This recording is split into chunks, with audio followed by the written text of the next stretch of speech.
Akshayalinga Atmalinga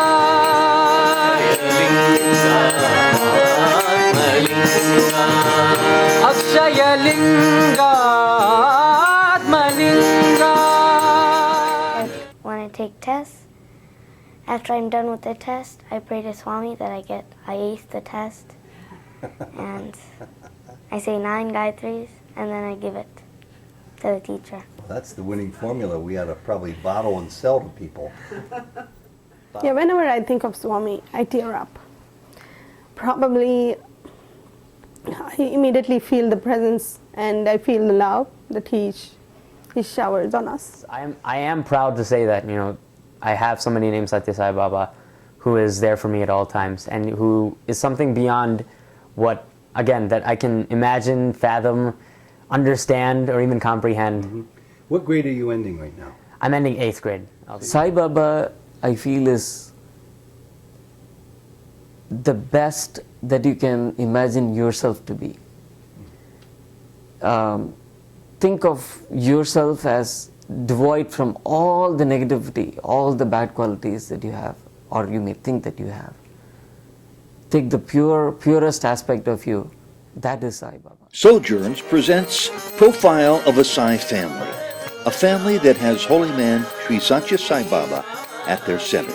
This is the story of Sujatha, Viswanathan, Sreenidhi, Suresh the father, and son Shivram.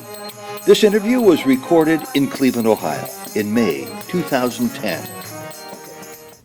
Suresh, Sujatha told me that she became fully aware of Sri Satya Sai Baba by meeting you. How did you become aware of Sai Baba? Well, we both probably got into Satya Sai Baba's fold, embrace, I should say, at the same time. And it was meant to be that way, I believe. My parents had been followers of Satya Sai Baba for a few years before we got married. And I had gone for a vacation when I was studying for my PhD. You have a lot of time when you're a student. So during the summer break, I was there at home, and my mom said, "I'm going to Puttaparthi to see Satya Sai Baba. Would you like to come with me?" And I had all the time in the world. I said, "Mom, my faith is not strong enough. I don't believe in him that much. So when my faith is strong, I'll come with you." And a year after that, we got married, and Sujatha, my wife, as you heard, she got pulled in by listening to very sweet, melodious bhajans.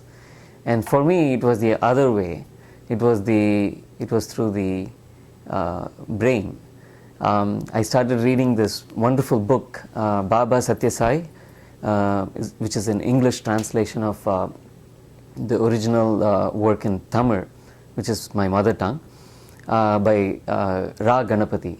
So it's a biography of Satya Sai Baba, and it recounts his life and his teachings, and also some of his miracles, some interpretation of his miracles, and so on.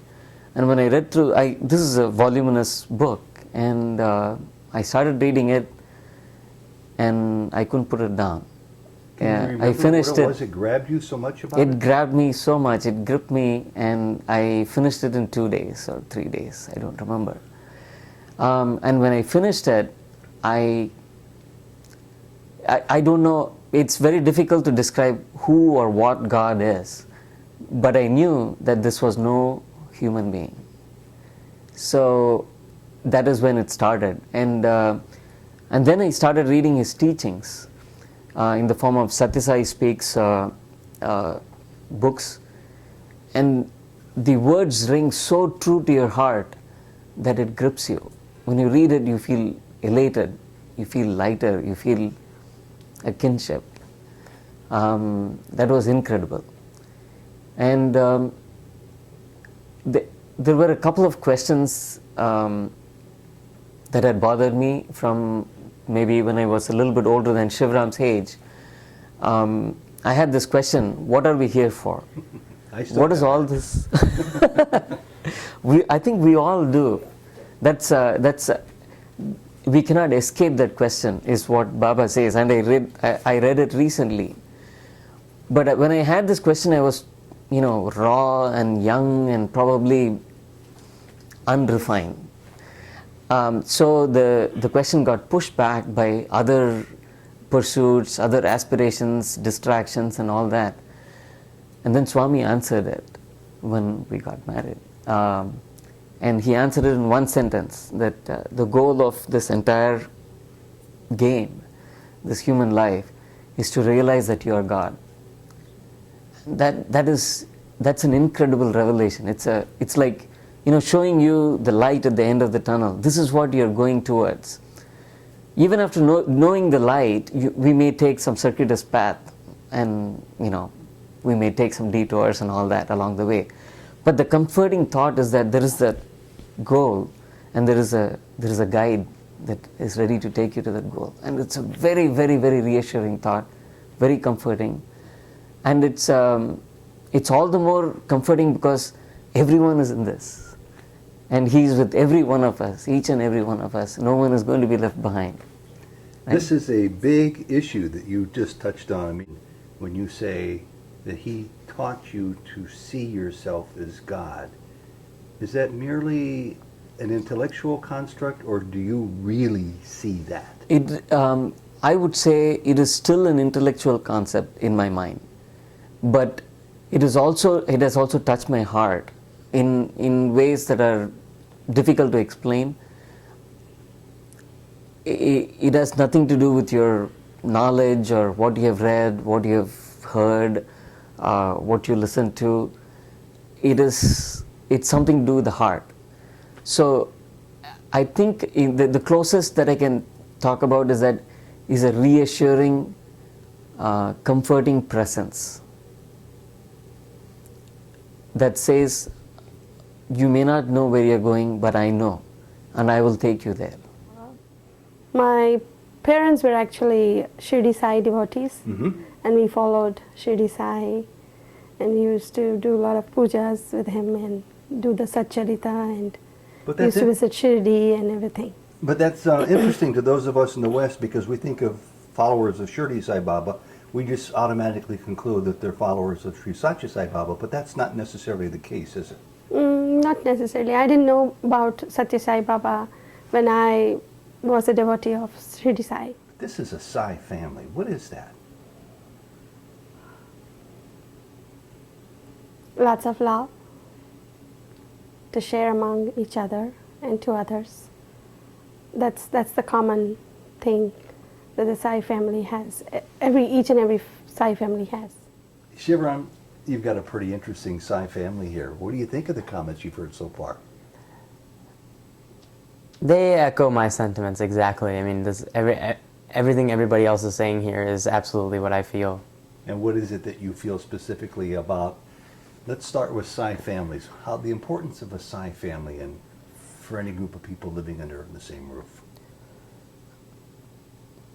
To generalize that concept, like just instead of just taking a Sai family, just broaden the concept to close-knit families that are united by a common bond.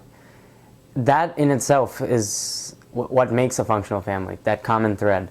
So having a spiritual backing as this, having the Sai family, having the common belief in a certain person or a certain individual or a certain higher power, that is even more comforting that, I was born into this. I never had to go through a process of self-discovery. It was just all there for me, laid out on the table. So it was never an issue for me. Shivram, you speak like a 25-year-old, but you're not 25 yet, are you? I'm 14. I just turned 14.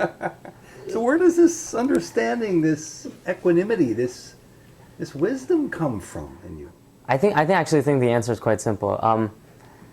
When I was younger, I used to hang out with the older crowd, a little bit. There used to be a lot of young adults in the Sai Center here. Mm-hmm. And, I'd always look up to them, really in really high regard. So wanting to be just like them, maybe perhaps a little too soon, was my goal. Yeah. So maybe I just took on some of what they did. Plus, you have a great teacher in your father who's a pretty good thinker when it comes to figuring out what's important and what's maybe not so important about everything in life. Yeah, my dad, I mean, intellectually, as he said, intellectually, he knows what's what in his mind. But practically, I have to go to my mom because she knows what to do in every situation. Whereas my dad, he kind of like washes it over with, some complex terms. He says like karma and stuff like. Sometimes I don't even understand what he's saying. But to have a discussion with my dad is interesting. But to have a talk with my mom is better. Very important distinction. Now I want to run this by you. I know exactly what your dad wanted when he was your age. Do you want a shiny new sports car when you grow up? Is that going to bring happiness to you? Actually, at this point, I know that won't bring happiness to me. So I think that's definitely an asset on my part. That I know that, again, intellectually. Now I don't know. Like my dad said, I am a male. I am of the male species. So I can't say from my absolute core that I am detached. Like I can give up my Wii sitting over there near the TV. But what I can say that I know that it's not going to get me anywhere, and it's not going to get me where I want to go in life. Let me ask you a question that 14-year-olds are probably never asked. And if I were to walk down the halls of your school, they would probably look at me with a question like this and say, what planet are you coming from? And the question is, because I know you're a little bit different, how do you think about God?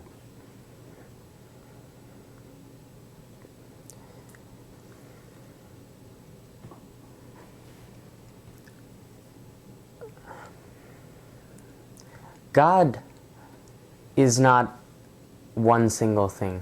I think that's the main mistake that I've made in the past, and maybe other people make. But I think that's just another phase of understanding what this higher power is that we call God.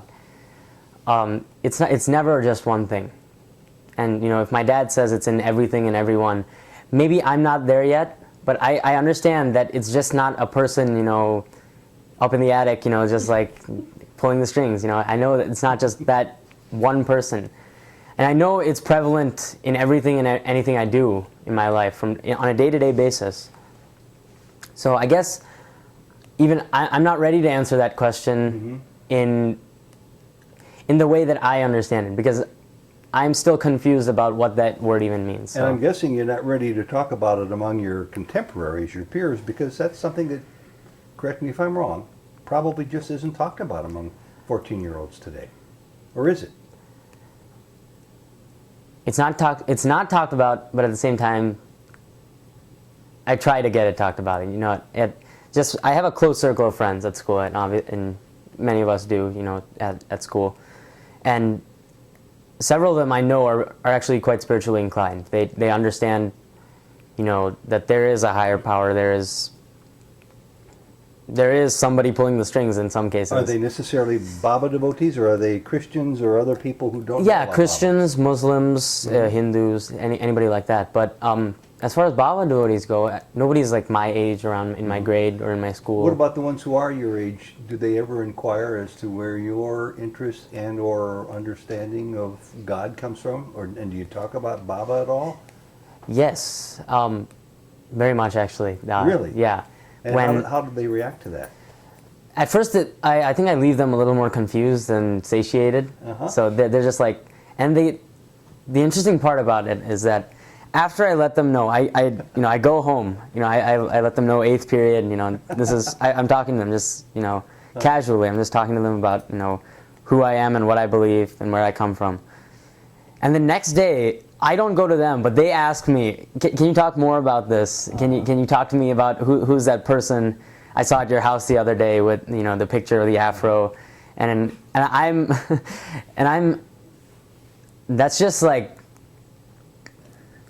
a totally different feeling, to see Swami at work. He's literally pulling these people in to enhance their understanding of what they may already believe in or what they may not even know. I mean, I have atheist friends that have, they've been completely bamboozled. They don't know where they stand now. So, and tell me a little bit about your atheist friends, because it's a subject that always intrigues me. That, for one thing, they have a powerful faith. They have a huge faith that there is no God, and sometimes that rivals and surpasses the faith of people who are Christians or Jews or Sai Baba devotees even. That must be an interesting mental and philosophical tug of war for a 14-year-old to be in when you're talking to them. I think what helps me keep that the tug of war in check, make sure I'm winning, At least part of the time. Yeah, most of the time. I think what happened, the thing that does that is the fact that I've been inside of this the Sai family here and the greater Sai, the global Sai family, from the moment I was born. So I had no issue of, going through a process, like an adjustment process. From the moment I was born, I knew that, there was somebody called Sai Baba and that he was always there for me, and he's always there for everyone. I feel Swami's around me everywhere. How does he come to you?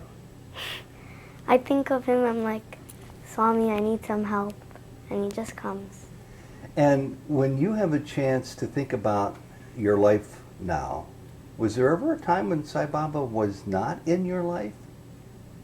No, because when I was born to a Sai family. Do you have any idea what you want to do when you grow up? I wanted to be a doctor, and my goal was to work in Swami's hospital. Because I just feel like when I'm with him, I'm doing something nice. I feel like I'm doing something right.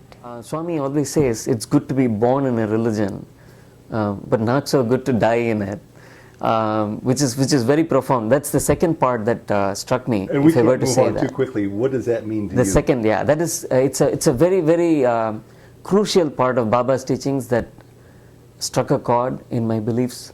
That when I was growing up, I had this conflict with all these teachings from the various religions, that they would all clamor that they were the only path to the divinity, and it didn't resonate with me, with my inner core belief or whatever it is, the hard part. So because of that, and I think for many of us is that since we don't inherently believe that, we tend to lose faith in our so-called religion or the path that we are put in, is what we can say. Because I was born into a Hindu religious traditional family, but that does not make me any different from somebody who was born into a Christian family 5,000 miles away in Africa. So I felt that. And when Swami said there is only one religion, there is the religion of love, it opened up a new door and a new understanding, and it resonated with something in my core. And that is one of the cornerstones, I believe, in Baba's teachings. But because I feel that we are all on the spiritual path, for some reason we get distracted. I have to say that, to give you an example, when I was growing up, probably not much older than Shivram, if you had asked me what my ambition was, it was to get a luxury car and drive around.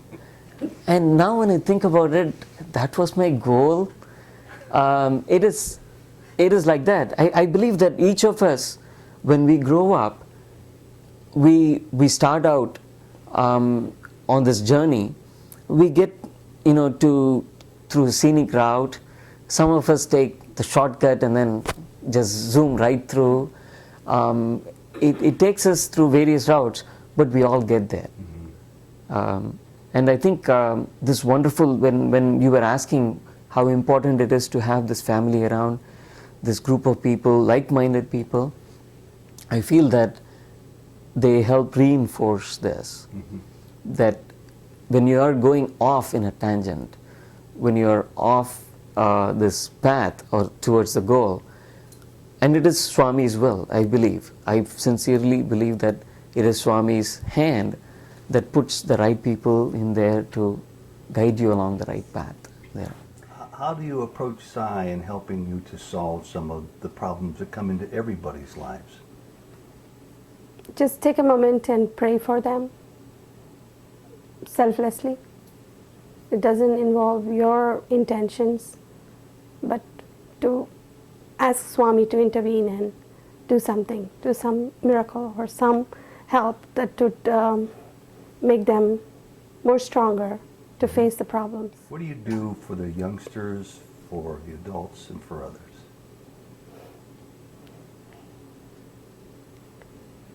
Just share my love with everybody Mm-hmm.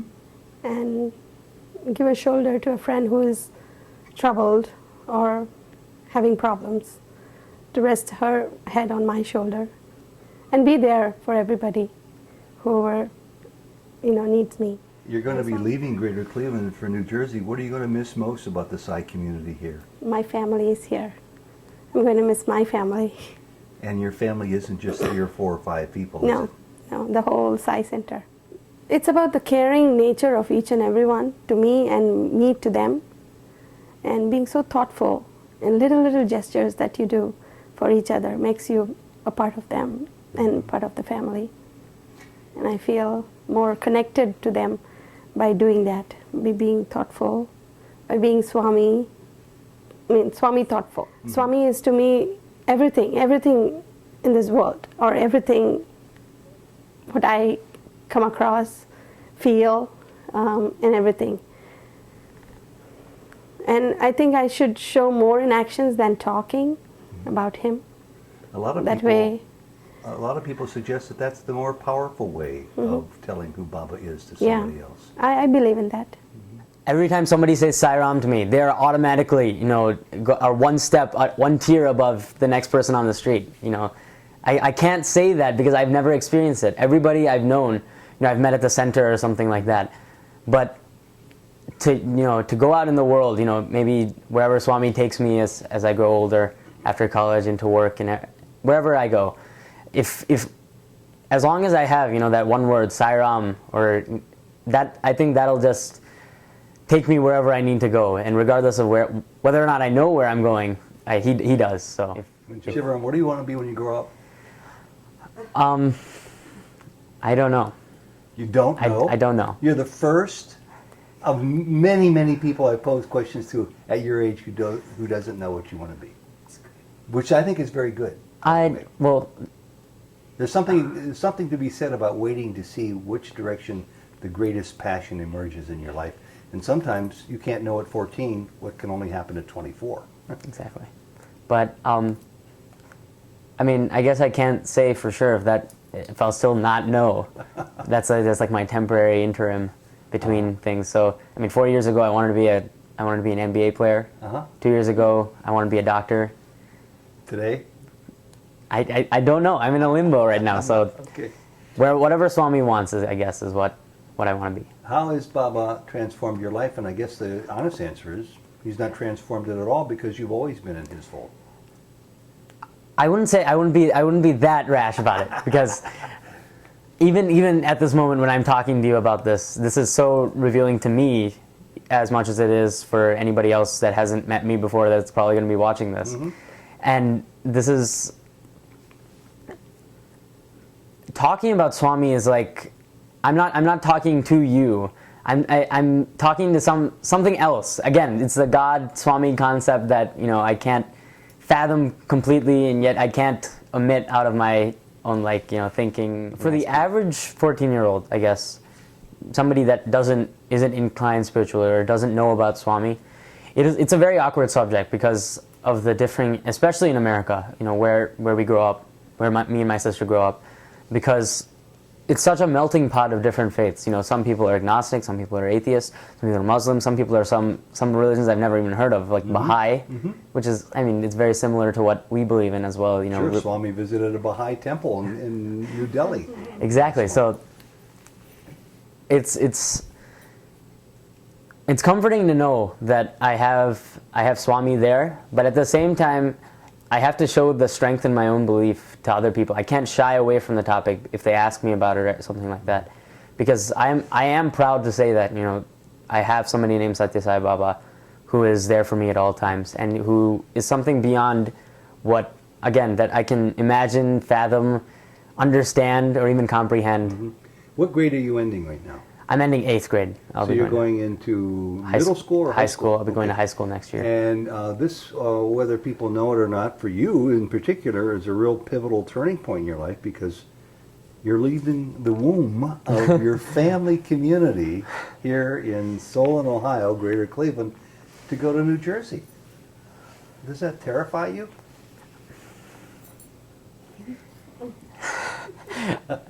I mean, it's frighteningly close. That I'm going to put it that way, because I have lived my entire life in this community. So to look at anything different is like, it is alien, and to know that I'm about to be a part of that is even more wild of an idea. You're a bright kid. Look down the road a couple of years. Where do you think you're going to be in your mind 2 years down the road about this move, about this change in your life? Just imagine.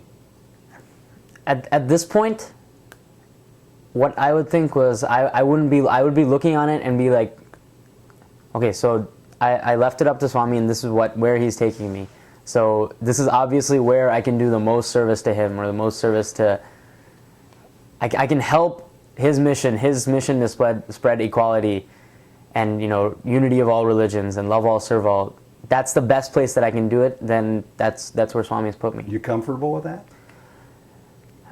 Yeah, that's the one thing I can say yes to, because I am comfortable about leaving this place behind, because all your friends, everything you know.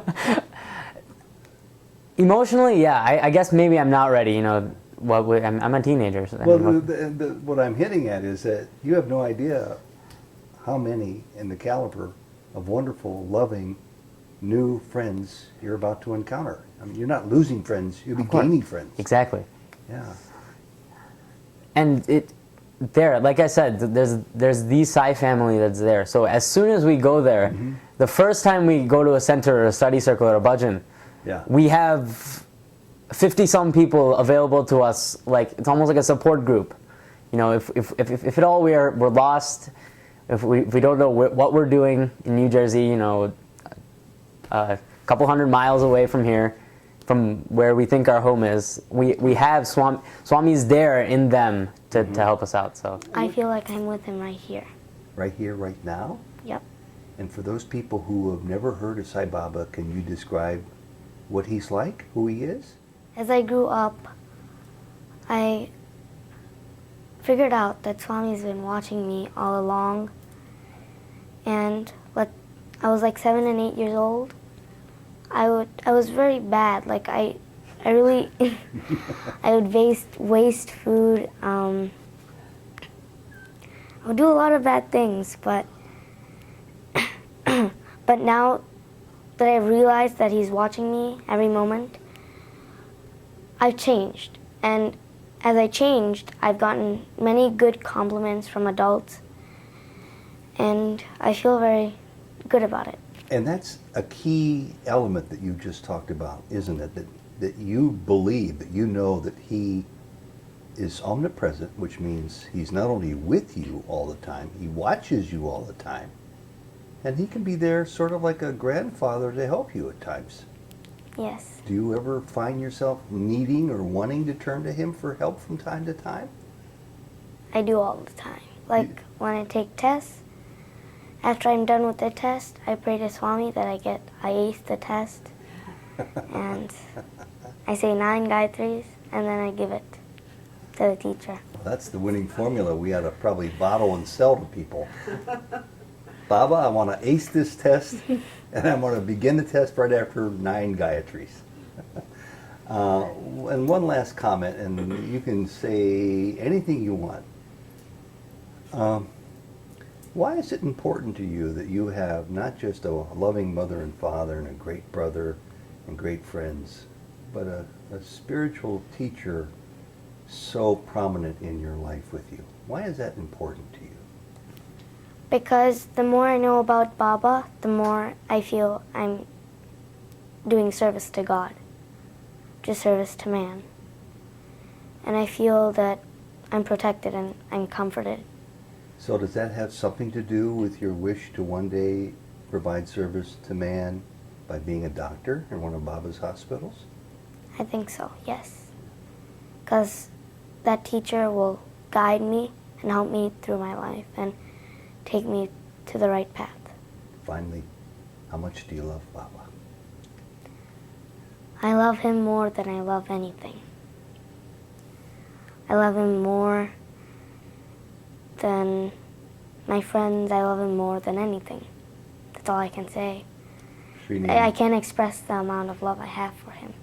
well, that you just did. Thank you very much, Sreenidhi. You did a very good job.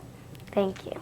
You know, as most of us are householders, not all of us are monks or live a recluse, a life of a recluse. When we consider our role in the society, what we are doing and all that, I realize that the love that we feel towards the entire humanity has to start with our family first. And I think it's a wonderful vehicle in that Swami always brings together people of completely opposite viewpoints or beliefs or whatever it is, so that you get a nice mix. You tend to interact with each other, and you get to hear the different viewpoints. Then finally everything channelizes towards this one goal. And I feel that the love starts with the family and then expands out slowly towards the immediate friends and neighbors and all that.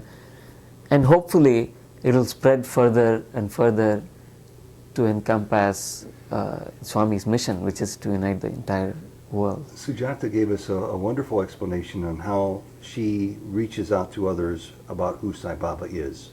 She does it wordlessly. She does it through her actions. You're a great communicator in addition to being a great seva person. What's the easiest for you? What's not the easiest, but what's the most effective way for you to reach out to people you come into contact with about perhaps your teacher, Sai Baba? It is very similar to what Sujatha mentioned, that I relish this one-on-one interaction with many of the people. And to cite an instance, one of our friends who was a neighbor for a while, now they have moved to Ann Arbor. He was a little bit distressed about his job situation and how things were going to pan out and all that. And I remember a few hours that I spent with them. We would just go walking. He was interested in also keeping himself fit, and so we were walking together, and we thought, what better way to spend the time than to discuss about spirituality. And pretty much I think everybody has this question about what we are here for, what is the higher goal in life and things like that. So when prompted, we both started talking about that. And as fellow travelers, I said, this is what we do, and this is how we get together, sing bhajans. And he loved singing bhajans. And it turned out that he started attending some of the bhajans, and he felt a great peace descending on him after he sang some of the bhajans. And he was a very good singer. Then, of course, Sujatha, being her loving self, she has always been loving. So it's whether it was before Baba or after Baba, she has always been loving, I think. But I think that interaction brings together people in a way that Swami wants it to be, I believe. That first of all, they feel the kinship, that we are one. We are not very different from each other. But there are times when people do come together and they do see, like for example, Sujatha is quite active in the local community. There are quite a few people who are not quite believers of Satya Sai Baba, but they believe in the love that she expresses towards them. So I think it does radiate out, but they do wonder, why is it that these people spend so much time in doing this or doing that, whereas they could be spending time doing this activity here, that activity here, taking care of the lawn, maybe, various other things, the mundane stuff that we think about in there. Sometimes even Sujatha used to mention, why is it that are we missing out on some of the activities that we would otherwise do in this thing? Mm-hmm. But it has come back to us that, maybe not. We don't miss it at all. Maybe definitely not. Maybe definitely not in there. So when we look back in our life, after we have gone through so many years with the children growing up, did the children miss anything? Probably not. And did we miss anything? Definitely not. Mm-hmm. So I think it is a different lifestyle perhaps, but it has made us somewhat richer in a way. Well, that leads right into my second to last question, and that is, who is Sai Baba? Not a day passes by without thinking him, not a second. Really? Yes. That's a pretty big statement to me. Yes.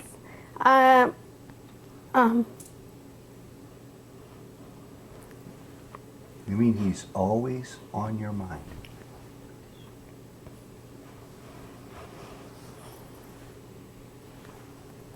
That's okay. Do you want to get your mother a Kleenex? I feel like there's something you want to say more about Baba. Here you go. Take your time. We got one, Sreenidhi.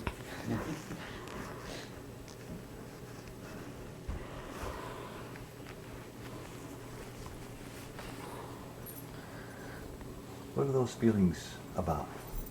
Yeah, whenever I think of Swami, I tear up. Probably I immediately feel the presence and I feel the love that he showers on us.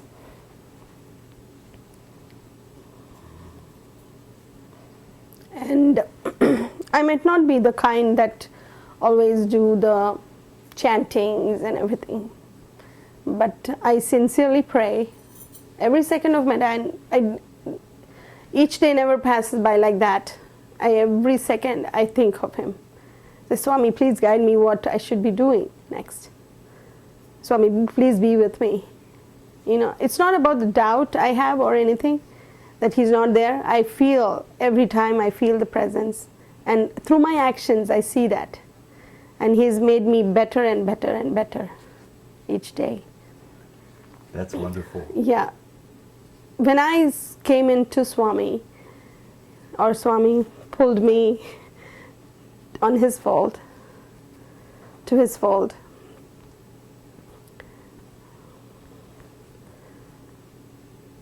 I've become more thoughtful, more loving, more caring, rather than being, earlier I was very judgmental. I never do that now. Earlier I used to be so like a perfectionist, like if things didn't go right, I would say, why me? Why me, Swami? I do all the things right, why me? And now I don't question. I take it as it comes, and I strongly feel his presence whenever I'm in need or in trouble. I don't question at all. That's the biggest change I thought I could see myself. That's called towering faith, isn't it? Mm-hmm. Sujatha, thank you very, very much. Thank you for Sai interview. Thank you. The first question that was there in my mind, what is it that we are here for? I believe that is the biggest gift. The question itself and the answer that he gave, I feel greatly indebted. I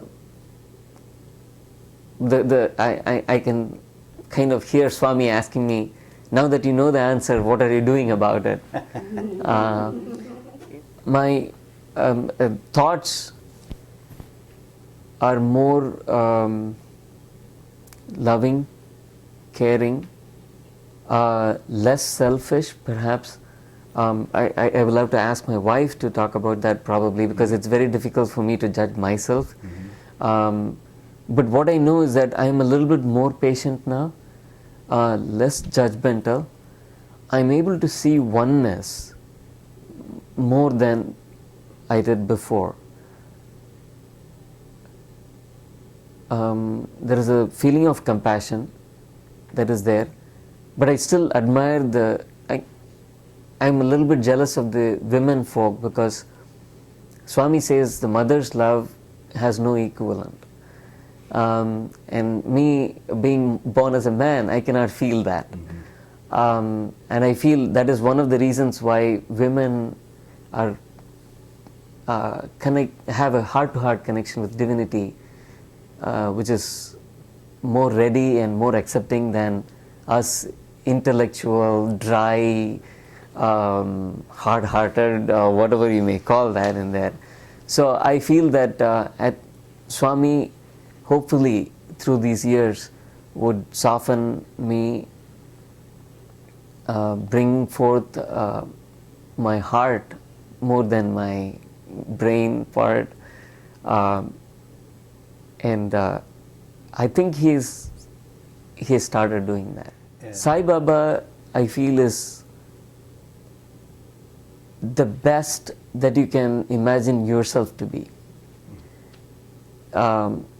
Think of yourself as devoid from all the negativity, all the bad qualities that you have, or you may think that you have. Take the purest aspect of you. That is Sai Baba. And I feel that when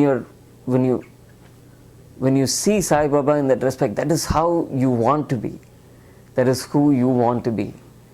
And that aspiration is enough for the lifetime, for you to actually move forward, for you to carry on this game, as he says it. Suresh, thank you very much. Sai Ram, thank you. God bless you and Sai Ram. So anytime I'm distressed with anything in my life, it's like I have a keyboard waiting for me. You know, I have a saxophone on my side.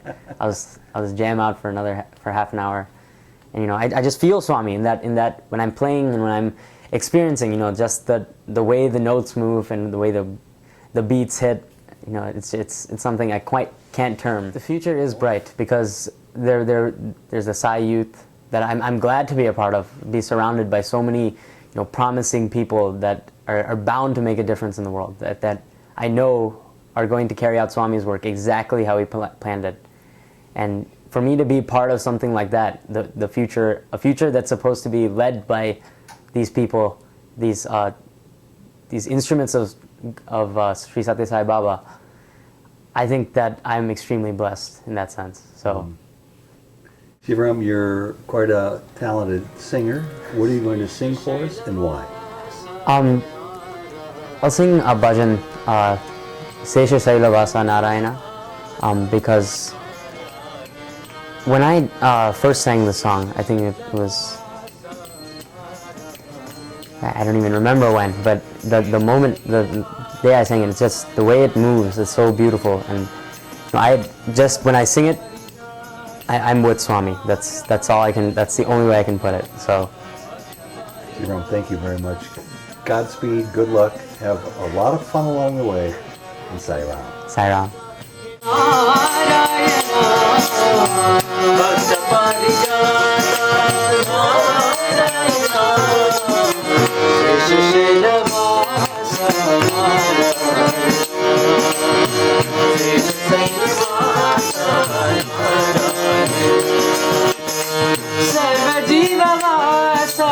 Narayana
Sai Babas.